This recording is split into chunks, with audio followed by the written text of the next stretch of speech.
Then we have the function of your neurons, that their basic function is basically to synthesize the neurotransmitters across the axons and dendrites. Then what are your axons?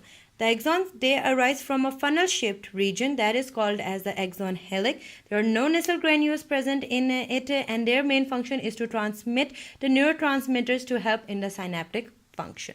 Now, what are the functions of these axons is basically to exhibit a bidirectional transport of chemicals in the flow.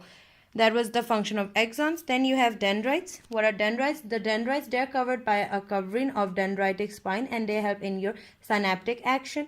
They consist of your nasal substance, and their main function is they receive and integrate your information. So information from the receptor to central nervous system is done by your dendrites or by your afferent nerve fibers.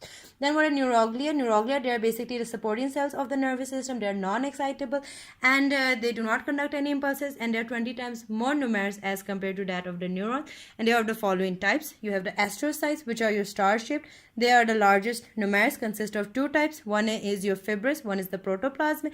Their function is basically they form a glial limiting membrane that surrounds your brain and spinal cord. They help in chemical maintenance by increasing the potassium intake concentration, and they also help in in the formation of scar tissue in case of injury. Then you have the oligodendrocytes. The oligodendrocytes, they will surround many axons in one time, but the axons, they should be myelinated. It should be surrounded by a myelin sheath. Without myelin sheath, the oligodendrocytes will not surround them. And then you have that the microglia, they are present throughout the central nervous system, and they are basically helpful in the human brain's defense system and immune system. Now, what are the myelin sheath? Before coming to synapse, let's study about the myelin sheath.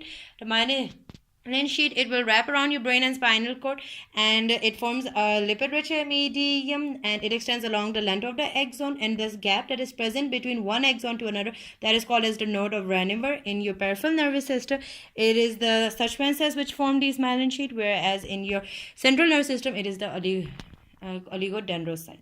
Then what is synapse? They are basically specialized cells that are required for a generation of chemical or electrochemical emission, and they are basically three types: exodendritic, exosomatic, and exoaxonic. And their basically pathway is presynaptic, synaptic, and postsynaptic. This was whole discussed in second year's physiology.